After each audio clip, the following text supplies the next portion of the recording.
Disclaimer. By the time you see this video, some of the parts may have changed. The game is constantly changing. They just added several things during the production of this video alone, so this has a chance of being outdated. Hello, this is Retro Zombie Rescue Mission, a game in a post-apocalypse zombie-infested world where your goal is to survive long enough to get rescued and rescue other survivors while various zombie phenomenon try to put you in the grave. To help you survive, you can collect weapons, scrap, and rally other survivors to build fortified bases. There are a number of different locations: the police precinct in the city of Robloxity, the military and air force base is located behind the mountains, and the Bloxmart in the nearby small town.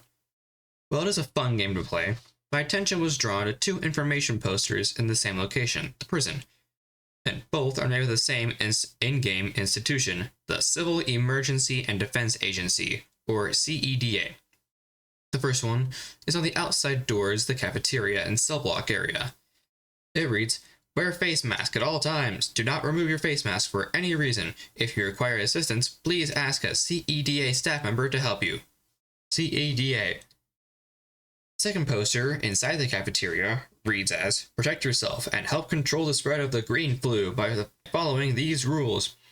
Report unusual behavior, barricade your homes, avoid all contact with infected individuals, and wait for official instructions.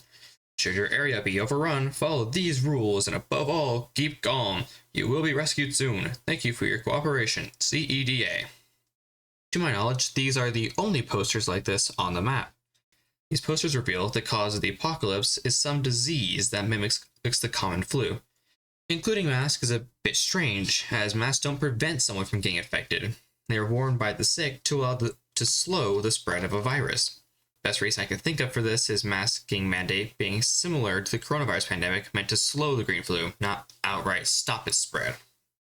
What has me pondering, though, is how organized everything appears to have initially been. On the carrier, you can speak to an NPC named Captain Warren below deck. You can ask him about how long it has been since everything has happened. His response is strange. Quote, "Was it last week? I honestly don't remember. I think the lights are still working in the town, though." Him talking about the lights being on is true. At night, you can see the lights of buildings in the town and city come on through their windows. Public power infrastructure can last from a few days to weeks without maintenance, so this apocalypse started recently. If the apocalypse has only been going for a few days, then that brings up a new question to my mind. How is the military already mobilized so quickly to respond? It's not easy to mobilize an entire aircraft carrier, local territorial guard, air force, and army, especially on such a short notice. That doesn't bring into account all the various abandoned fortifications and military checkpoints. In the city, you can find various ruined vehicles in the streets burning, abandoned, and damaged. In the town, the church has been fortified, and the highway to the city has a few roadblocks with concrete barriers, keeping cars from continuing down towards the city. All this isn't something that military can mobilize in a few short days. Without that preparation, no military can mobilize a carrier, local guard, air force, and army to enforce public health guidelines to prevent an apocalypse. It takes time for health authorities to create guidelines. The American CDC took some time to make guidelines for COVID, publishing them in early January after the first case of COVID popped up in early December. The virus arrived in the United States in mid-February. Yet the virus only caused the apocalypse a few days ago. How did the CEDA and military act so quickly? The only thing I can think of is they knew and failed. Part 1. Medical Response.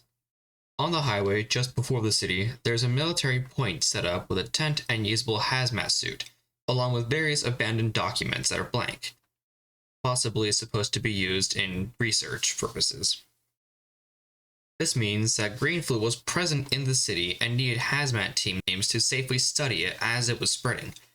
One of the main zombie variants you can come across is the hazmat zombie, functioning similar to a Minecraft creeper and regular zombie, getting close to try and explode. The presence of hazmat zombies doesn't mean the virus works against hazmat suits, far from it. It just means that people in those suits fell to the disease, possibly from the outbreak spreading far beyond control and overrunning local hospital, medical staff, and military installations. The suits worn appear to be a highest level A, meaning full body coverage with completely self-contained breathing apparatus. This can be seen in game. The hazmat suit you can find has an oxygen tank nearby, Level A is normally deployed in areas and possess unknown hazards, whereas and little air that's breathable.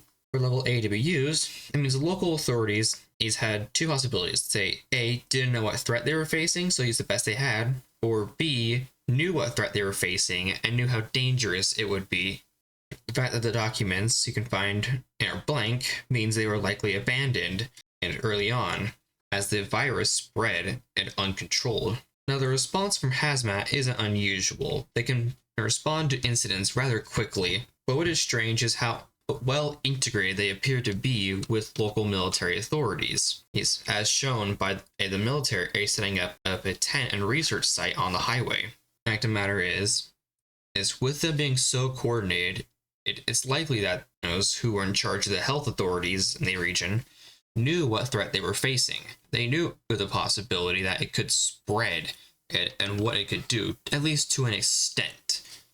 Even with all the guards in place, they appear to have severely underestimated the virus's ability to spread and underestimated how much they would need to try and contain it. The farthest military point, and that appears to be set up before the apocalypse, is a roadblock at the end of the highway going to the small town Robloxia. The fortifications at the church, while being military in nature, appear to have been set up at a later time, as they lack more military-based installations. Since the authorities knew this was a threat to the public, why didn't they act sooner? Why not try and warn the public? The CEDA had guidelines beforehand, before the apocalypse started. They had an idea of what they were dealing with. So how did they fail? What should have been done, if I was in charge, I would have locked down the city completely. No entering, no leaving. Though with more research, it appears that even that wouldn't have been enough. Part 2. Military response. Throughout the area beyond the city, you can find a few points of interest that the military established. One such is a small, what appears to be a construction site that the military repurposed and turned into a small outpost. You can also find a fortified campground, reinforced with large wood and spike walls. While the health authorities worked in the city to try and figure out what everything was going on, the military set up roadblocks, checkpoints, fortified areas, and probably tried to calm the public, trying to keep them from panicking, making the situation worse. Along the highway, there are two main blocks. First is the earlier mentioned one in the town, where the highway begins. The second one is at the end of the bridge, away from the city, possibly used to screen people as they were leaving, with the one by town screening people as they entered and exited. Compared to the health authorities, the military appears to have been taking zero chances, using what appears to have been everything at their disposal in the region. Bradley IFVs, 50 cal armed Humvees, these at checkpoints, aircraft carrier air support off coast, and local forces from the nearby Robloxia National Guard, Air Force, and Army were mobilized. It's clear that the military, flying several air patrols, as indicated by the few crashed helicopters in the city, it would probably have been guarding the skies, and is acting as recon and ground support. It also appears that the military had active use of the nearby signaling unit. In the main mountains between the military base and Robloxia, there's a small dugout corridor region. At the end, there's a radio and a map of the entire city. It is likely that it was a main area for communicating, and throughout parts of the map, you can find small metal bunkers with antennas on top, possibly used by a signal corps to communicate with other areas of the outside world. As far as any response against a virus that reanimates the dead goes, the military appears to have coordinated it and moved efficiently, gathering huge amounts of supplies and equipment for the conflict, as evidenced by the various food and drink dispensers on the carrier and military bases, as well as the constant arrival of more fuel over Humvees, helicopters, and possibly even planes. The only problem is the military does not appear to have had the full picture. The virus is spread far beyond control. And what appears to have happened is the military initially tried to resist, but appears to have been forced back, now taking a stand as a survivor rescue over combating the infection. Now, time to talk about the third group, the one that appears to have been responsible for all of this. Part 3. Green flu origins. The last group with knowledge of the green flu, probably the most complete knowledge, is a pharmaceutical company called Combine Industries. At a quick glance, they don't appear to have much connected. It's a pharmaceutical company. They wouldn't, and they'd be more focused on creating antibiotics, not engineering a virus. But in reality, they are likely the main culprit behind the apocalypse. The first clue is a news article on the game's Discord dated April 3rd, 2012, when the company started a new project called Project E, a stated goal, curing cancer. The objective of how they would do that: target cancer cells and cause mutations to prevent cancer from ever appearing, killing it at the source. The next article explains the first few weeks of testing. After 2 weeks, cancer cells in test subjects were promising, going sharply down. On the 14th of May, a local sheriff's office held a press meeting on a seemingly unrelated situation. Quote, as of May 8th, 2012, a total of 187 individuals have gone missing. That is something that at first glance doesn't have any ties to the pharmaceutical company, and the article finishes with a promise that the next edition would cover the company's recently published papers on their experiments. The next article from May 29th talks about this paper, the very first test subject cured of cancer and finished rehab. The article quotes the patient feeling stronger, smarter, and more alive than they've ever felt. The article's next story, though, is about the disappearances, with them having completely stopped, with the sheriff's office strangely not providing a statement on it. The last section is about a security company called Blockhouse, with unmarked vehicles and trucks patrolling the northern area of the island the city is on, with anyone trying to get close being blocked by armed security in biohazard gear. The next article is from June 9th. It reads, quote, Combine Industries is being sued by multiple legal advocates across a variety of Robloxian rights groups, accusing Combine Industries of kidnapping and imprisonment. The main text goes further, claiming that Project E is not a cancer cure, but instead rather a super soldier experiment. The article claims to have a source who is anonymous who required information. The article after, dated July 4th, covers the lawsuit, with the local health institute citing against the company. In retaliation, the company requested and received a government grant to continue research. This was in spite of another medical giant named Parasol putting their weight behind the suit, trying to see their corporate rival damaged and hurt. The next update is from July 29th.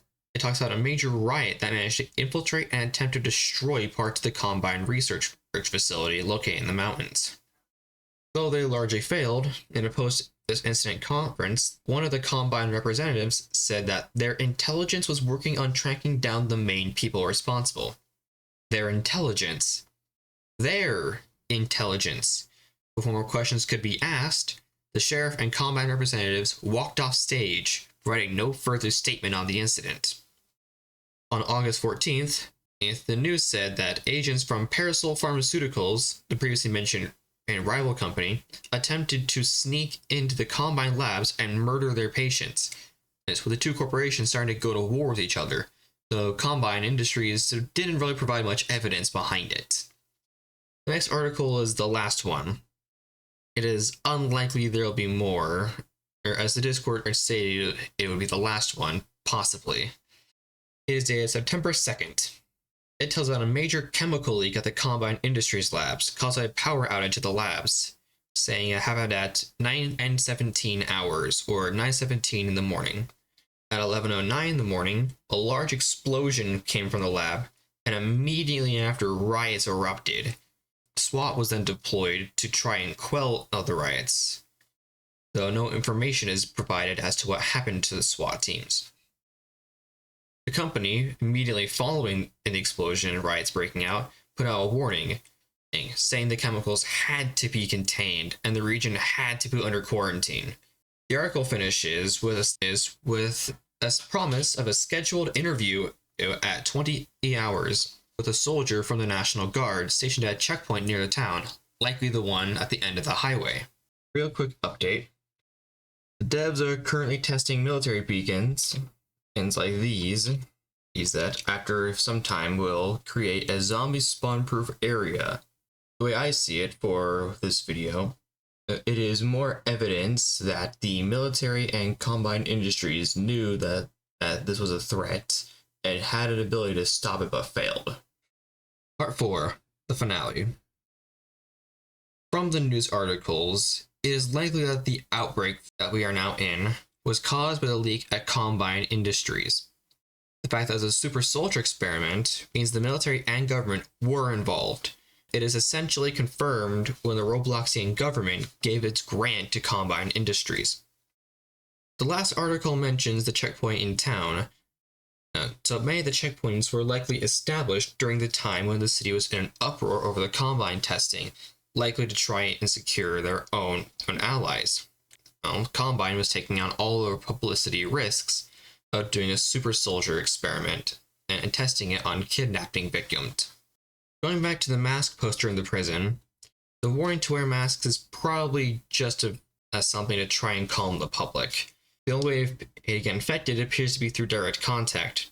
If it was airborne and distributed through flu, it's most likely that the military wouldn't be evacuating survivors so willy-nilly. After all, the aircraft carrier, if it gets infected, it is effectively over for the military in the region. So likely green flu is just how people look and feel after they've got the disease. So it appears the only way to spread it is through direct contact, likely through bites. It is likely that the Combine Industries was not completely honest with the military. If it was, the military would have probably tried just shooting first and asking questions later instead of deploying SWAT to deal with it, as the local police did. Instead, the company said containment and quarantine, not stating at all what the effects of their testing would be. Response by local health authorities of the Bloxian Health Institute, or BIH, the authority that struck down the Combine and grants and funding, were likely people who had the least information on it aside from the public, despite them being the health officials. So, what now? The people who are trying to survive this nightmare, there is one ray of hope. The military has not been defeated and is actively searching for survivors. Despite all the threats from the various zombie giants, spectral entities in the rain, demon-like zombies, and hordes, if there is one thing that humanity has done against threats to its existence, it is fight. And this green flu is no different. We will fight, and we will win.